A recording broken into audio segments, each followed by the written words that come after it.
பிரச்சனை வந்துருச்சு, மரண ஓலம் காதில் கேட்டுருச்சு. தாவீது என்ன பண்ணல?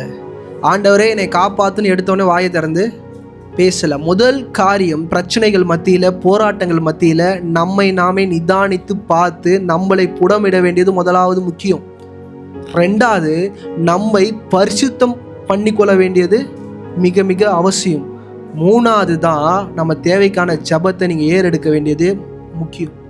இது ரெண்டுமே பண்ணாமல் இந்த மூணாவது காரியத்தை அப்பா எனக்கு செய்யும்னா மரணத்தை நோக்கி போயின்னு இருக்கிறீங்கன்னு மறந்துடாதீங்க. முதலாவது நான் என்ன தப்பு பண்ணன்றத நீங்கள் யோசிச்சு பார்க்கணும்.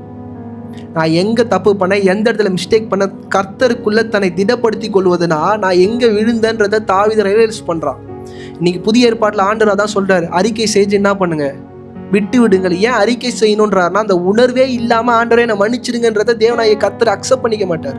தாவீது பழைய ஏற்பாட்டிலே தெளிவாக தன்னை என்ன பண்ணுறான், ஆண்டருக்குள்ளே திடப்படுத்தி கொள்கிறான். ரெண்டாவது தன்னை பரிசுத்தப்படுத்தி கொள்கிறான். மூணாவது ஆண்டு கிட்ட போய் நான் கேட்குறான், நான் அதை பின்தொடரலாமா?